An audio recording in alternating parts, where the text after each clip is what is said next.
You can't go back to being the person you were before your symptoms. It's so common that I hear when I'm working with clients that they just want to go back to who they were before their pain and symptoms developed. And I want to say that this is rarely possible. Now, one thing to understand is sometimes the way we were living life before our pain and symptoms developed is partly why they developed in the first place. And I want to be clear, you're not to blame for this. We've all faced, many of us at least, have faced childhood adversity, trauma, overwhelming situations in our past, and they cause us to cope in unhelpful ways and live life in unhelpful ways. But often people want to just go back to before they had pain and symptoms because in their mind, I didn't have these awful sensations, so why wouldn't I want to go back there? But it's understanding the way we were living life before symptoms developed may be part of the reason they developed in the first place. For myself, I'll paint you a bit of a picture because I was convinced of this, of when I was 3 years into having debilitating, widespread chronic pain, not being able to work, not being able to go to school, my whole life had been stalled out. I was convinced I just want to go back to the way things were before. But to paint a picture, here's how things were right before my pain and symptoms came on. I had been in fight or flight for multiple years. Now, part of my story is I recovered from drug and alcohol use disorder. I recovered from this when I was 18.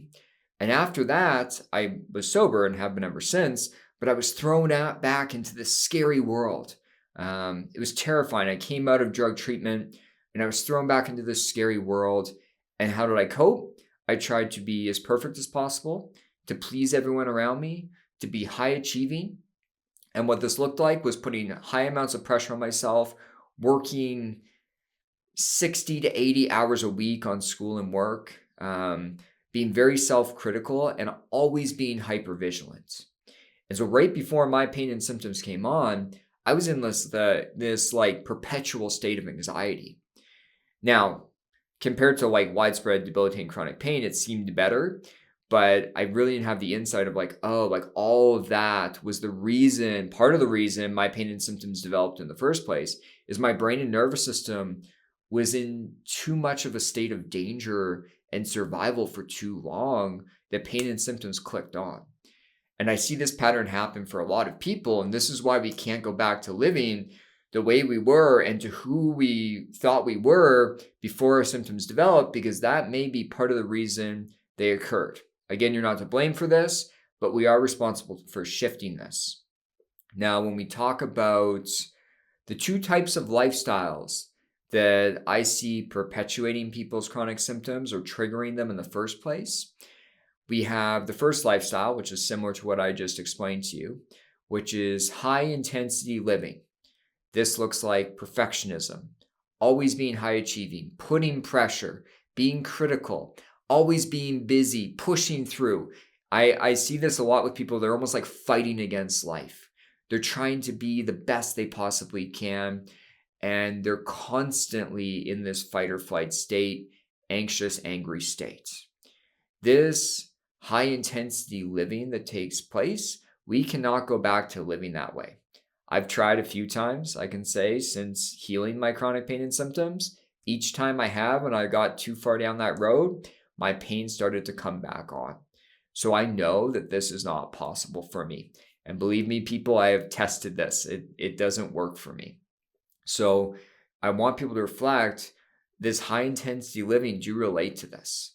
Because we're not going to be able to heal by going back to that or by applying this lifestyle to our healing work. Like some people almost apply this like excessive hard work, pressure, intensity to the brain and nervous system healing work. That's not going to work either. Now, the second type of living, the second type of lifestyle that I see people fall into is low intensity living. Low intensity living is the opposite of high intensity living. People are in this perpetual state of being shut down. They're numb, they're disconnected from the world. This can often look like isolation, lack of being in nature, lack of being outside. It can look like excessive electronic use. There can be sometimes a lack of play or a lack of purpose or passion in our life. So just think high intensity living, low intensity living is the polar opposite. For some people, they were in this low intensity living before their pain and symptoms developed. And because it caused their brain to constantly be in this state of danger as well, their symptoms clicked on. So this is the other lifestyle that you want to be on the lookout for.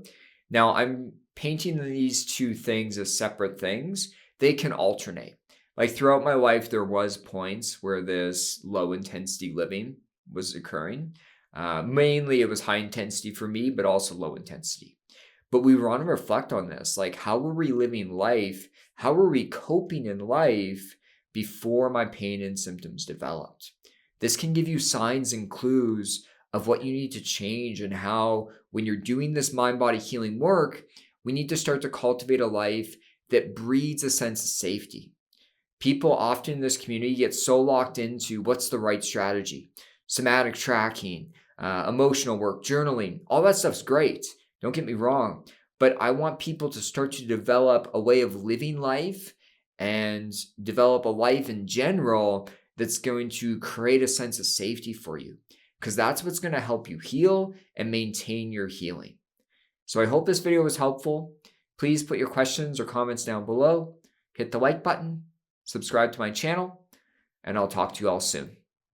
Take care.